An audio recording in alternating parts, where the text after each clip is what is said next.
Aha, magandang hapon po. Kumusta po kayo? Antok na antok ako pero hindi naman ako makatulog. Gusto ko sanang umidlip, ano, kasi maaga akong kumayod eh. I'm sure maraming nanonood sa atin ngayon ng maagang kumakayod. Ang sabi nga nila habang natutulog pa ang karamihan, yung may mga kababayan tayo na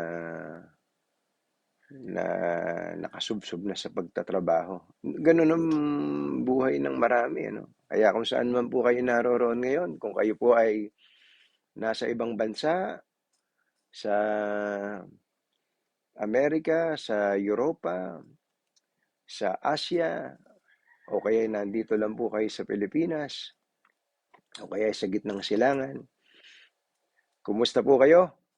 Muli pong sumasa inyo ang ano ba tatawag natin dito sa ating bigla na lang natin naiisipang maghuntahan? Um, Komentunying. Ayan. Uy, taga Winnipeg, Canada. Thank you. Ito mo, kaumpisa pa lang natin. May nagpapadala na ng stars. Thank you po sa inyo. Maraming salamat. Ngayon po ay Thursday, November 18. Ah, uy, thank you Maria Elisa Consumido. Ay, ang ganda naman ng apelido nyo, Consumido. Pero huwag sana kayong nakukonsumi sa akin. Ano? Jonathan Cabonce, ayan, yung mga nagbibigay ng stars, kaumpisa pa lang natin. Thank you. Ngayon po ay November 18, tama, ano? 15, 17, 18, November 18. Um, Meron pong isang pangyayari ngayon lang, about 20 minutes ago, 30 minutes ago, nagkaroon po ng Zoom meeting ang mga national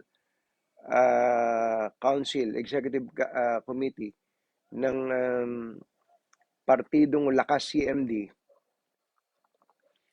at sa pagpupulong po na ito ay dumalo ang bago nilang miyembro na si Mayor Sara Duterte na nakaberde. At kasama rin po sa mga umattend sa National Council meeting na ito si Senator Bong Revilla, si House Majority Leader uh, Ferdinand Martin Romualdez. Ayan. Tapos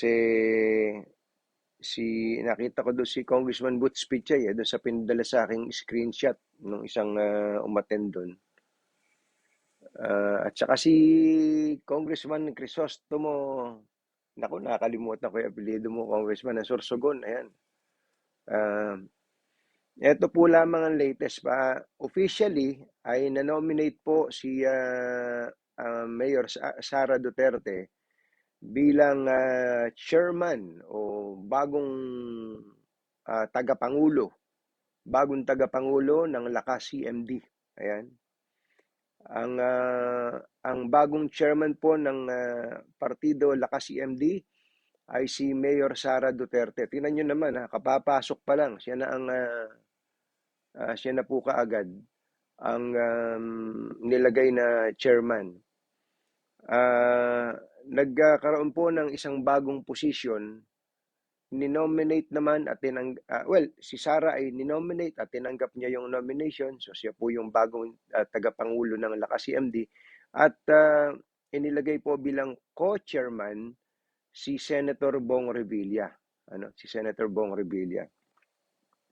So makikita po ninyo na may pagbabago talaga sa mga partido political natin sa leadership. Kanina, bago lang po ako mag-live, ay nakausap ko po si Senator Bong Revilla. Gusto ko po kasi sabi nga direct from the horse's mouth. Sabi ko Sabi po ni Senator Bong Revilla, inilagay po si Mayor Sara bilang tagapangulo ng partido at she now has the power to take the lead. Parang gano'n, ano?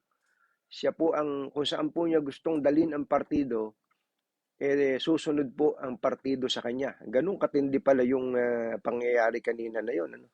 Para palang breaking news to, breaking news, mga kaibigan. Kaya ang tanong ko kay Senator Bong Revilla, ang ibig sabihin ba nun, ang Lakas CMD ay talagang wholeheartedly sumusuporta dun sa BBM Sara Tandem? Hindi siya sumagot, pero alam po ninyo, yung pong termino niyang Sara, we will follow where Sara leads us, parang ganon. Kung ano daw po gusto ni Sara, alam niyo naman, BBM Sara yung tandem nila. Kaya, yun na po yun. Yun ang isang update po natin. Update number 1.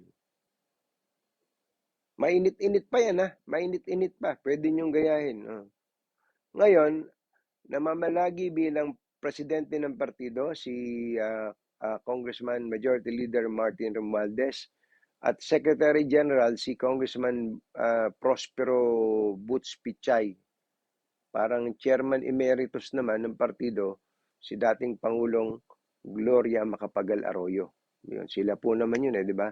Kung naalala natin, ang Lakas CMD, ang mga leader niya, yung Lakas naman, anak lang din niya ng laban, eh. Di ba? Parang yung partido yung kaya nga ni dating Pangulong Cory Aquino, tapos nanganak. Kasi Mon Mitra, no? Ang dinala ni ang partido na yon noong 1992. Pero ang dinala ni former President Cory Aquino ay si Fidel Ramos. Naalala nyo na. Tama. Ramon Mitra versus Fidel Ramos. Fidel Ramos, Lakas CMD yun. Dati, Lakas Com pa yan, eh. Lakas CMD, Lakas Christian Muslim Democrats. Ayun, yun yung naalala natin. Tagal ko na palang nagko-cover ng eleksyon, yung 1992, naayakon ko na po yan. Naabutan ko na po yan. Pero hindi pa ako reporter. Well, anyway, ang isa po sa pinakamainit na binabantayan ngayon, hindi po itong kay Mayor Sara. Alam niyo po kung ano? Yung kaso ni presidential aspirant Bongbong Marcos diyan sa COMELEC. Meron pong unang petition, tapos nadagdagan pa ng pangalawang petition ng objective po. Ang objective po ay matanggal sa listahan ng mga kandidato si Bongbong Marcos. Alam niyo naman po yung sinasabi po nilang rason. Medyo naguhugas kamay po dito si VP Leni Robredo na naiintindihan naman natin, no? Naiintindihan natin. Tapos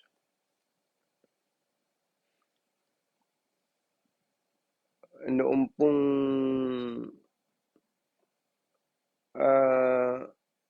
nung isang araw, parang November 16 po yata yung deadline para sa party po nung kampo ni Senator Bongbong Marcos na sumagot. Mukhang nagre-request sila ng extension. Ang balita natin ngayon mukhang yung latest kanina lang, mukhang wala pang extension. Kaya ayan, tama po kayo. Lakas NUCD pala, National Union of Christian Democrats, pero naging Lakas CMD. Well, anyway, pinupuntahan ko na po ngayon yung kaso ni BBM. Yun po yung sitwasyon ngayon. Ang tanong, gaano ba kabilis ang COMELEC na sumagot o magdesisyon sa kaso na laban kay BBM. At ano nga ba ang magiging desisyon? Kung simple lang naman yan, kapag pumabor po ang COMELEC sa petition, ang aasahan natin, sorry po lakas NUCD nun, lakas si MD ngayon. Sorry po, pasensya na po kayo. Ang aasahan natin sa COMELEC, may COMELEC, pero aakyat po yan sa Supreme Court. At tandaan po ninyo, ang ating pong eleksyon ngayon ay automated, no? So, hindi po isinusulat lang yung pangalan ng kandidato. Hindi natin isusulat yung pangalan ng kandidato. Parang i-shade mo lang yung tapat ng pangalan ng kandidato. I-shade mo lang. So, crucial po ang mga petsa na kung di ako nagkakamali, Pebrero yung final na imprentahan ng balota eh. Pag-imprenta ng balota. Ano?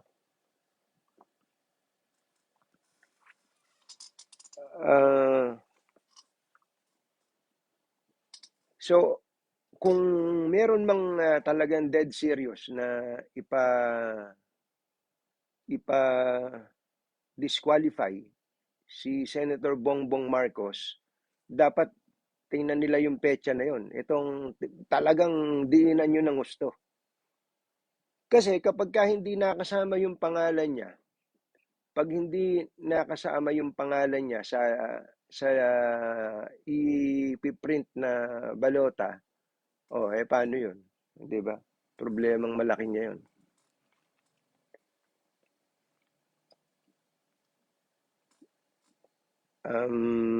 Pero at saka bukod doon, pagka po ang kaso ay hindi na desisyonan mga at least 60 days bago ang eleksyon, ang sabi nga po ng mga magagaling na mga election lawyers at mga observer sa ating political system, vox populi na yon, ano? Kumbaga, boses na ng taong bayan ang masusunod. Ano po sinasabi natin? Kahit ano pa ang legal na merito ng kaso, sa COMELEC man yan o sa Supreme Court, lalo na sa Supreme Court, ang mangyayari po diyan, kung sino ang nanalo. Halimbawa, yung pinadi-disqualify na yon ay nanalo. Hindi na po pakikialaman ng Korte Suprema yon. Dahil, lalo na ng Korte Suprema, dahil nagsalita na ang tao, kaya nga vox populi. Kaya po, I'm sure, meron pong minamasdan ang mga gigil na ma-disqualify si BBM, ito pong mga petsa na yan. At kung maaari nga, ma-disqualify ka agad. Ang tanong, sino ba ang gustong ma-disqualify si BBM? Although, ang kampo po kasi si Mrs. Leni Robredo po kasi, si VP Leni Robredo, medyo dumidistansya siya dyan. Pero, sabi nga mahirap daw po sabi sa amin sa Nueva Ecija, mahirap kang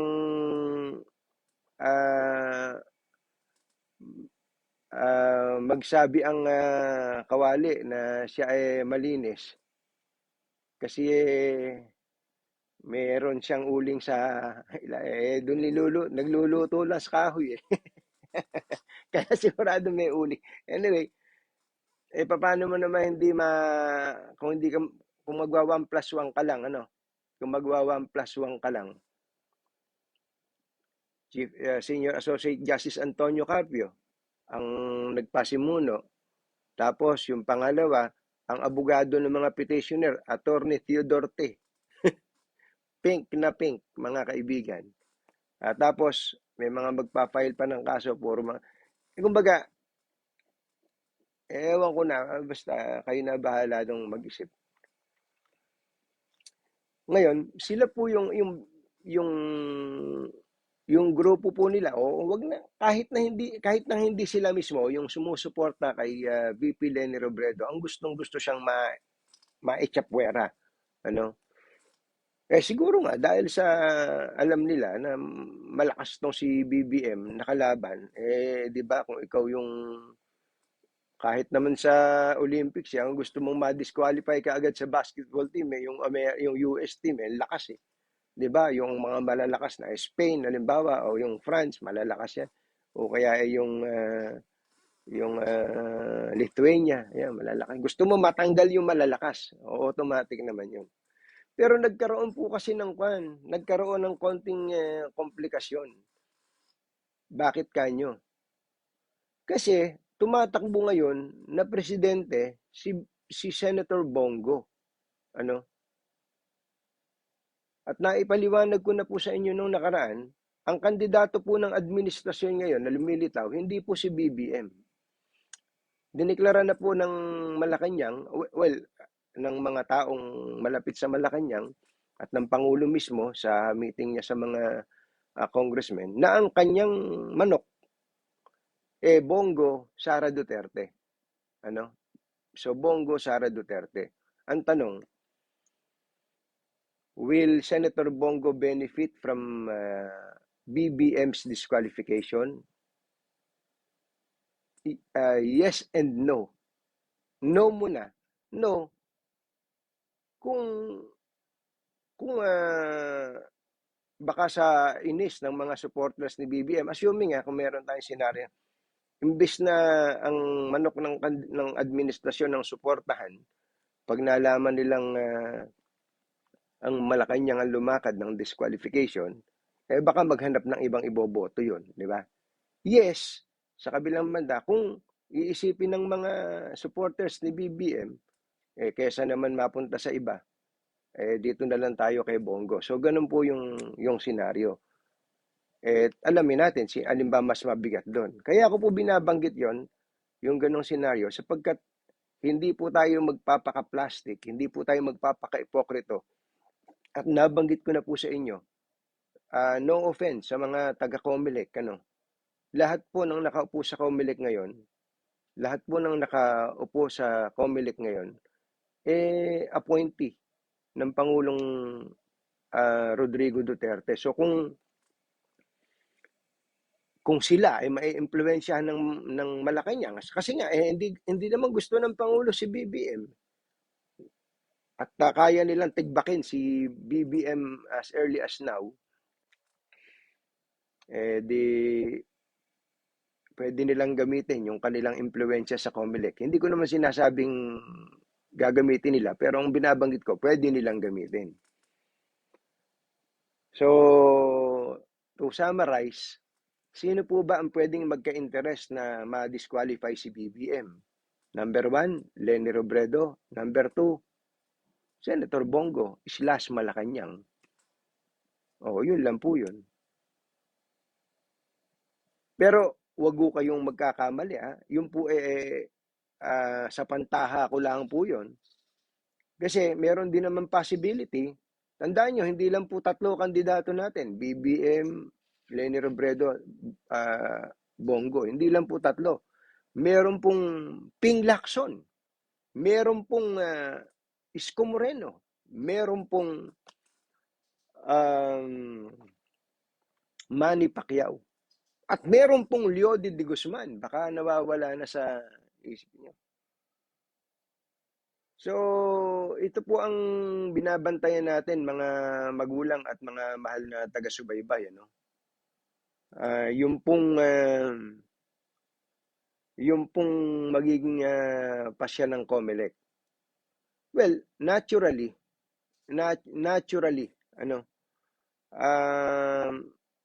gusto natin na mabilis ang desisyon po.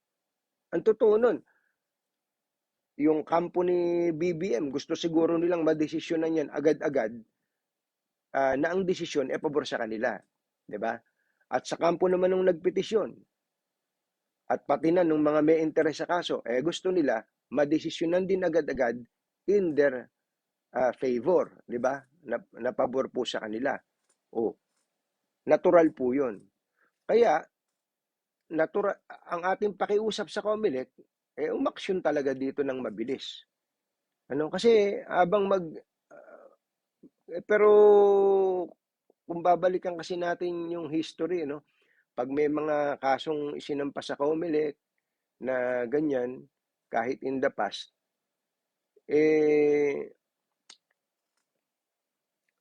medyo mabagal po yung COMELEC. Maniwala kayo meron nga akong alam, eleksyon na bukas doon lang nagdesisyon yung COMELEC. Meron nga yung COMELEC, eleksyon na kahapon, doon lang nagdesisyon yung COMELEC. Pero ang sabi nga natin, ang ideal, magdesisyon sila ng mabilis whether it's in favor or against Bongbong Marcos para lang mawala na tong distraction na ito o kung makakarating man ito sa Korte Suprema. At saka maganda rin pag-aralan ito, hindi lang po nating mga miron, pati na rin po ng mga political players, mga stakeholders sa politika, at pati na rin po ng mga law students. Kasi ang dami-daming abogado nagsasalita dito at magkakaiba ang sinasabi. So, at the end of the day,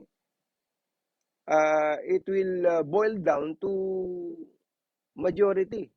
Sabi nga, majority wins. If you got the numbers, mananalo ka. 'Di ba?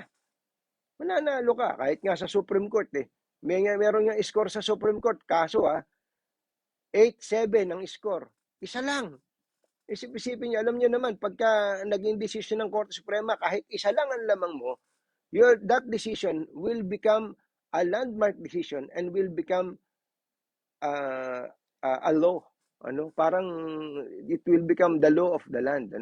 Parang ganun.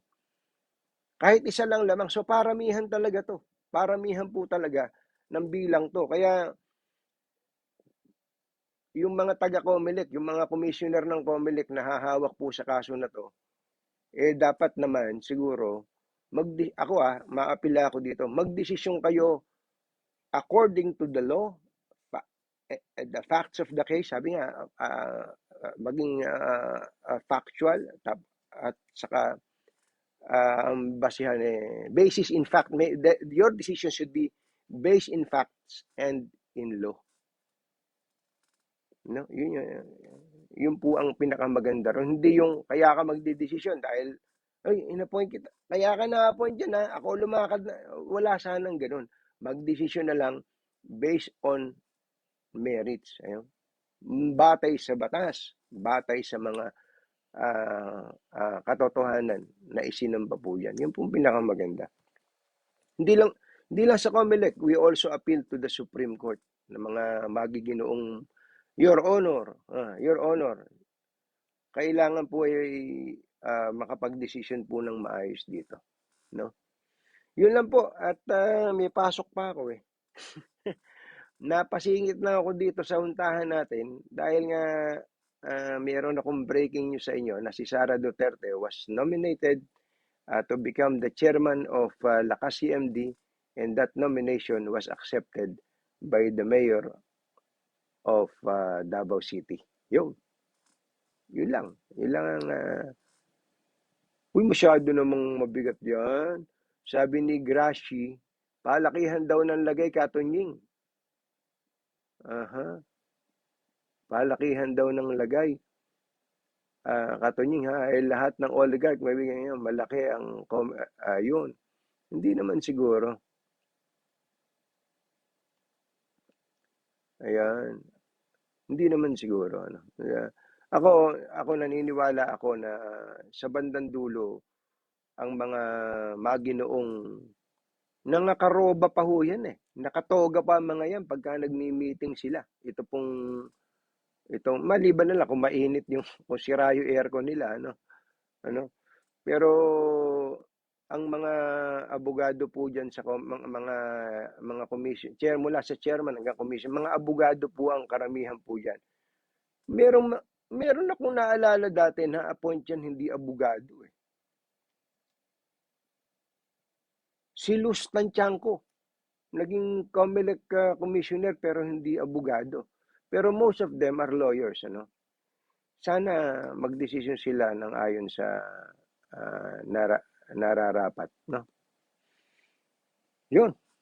Thank you. Ingat po kayo. Bye-bye. Happy weekend! Woo! Thank you sa mga nagpadala ng stars. Ha? Salamat po.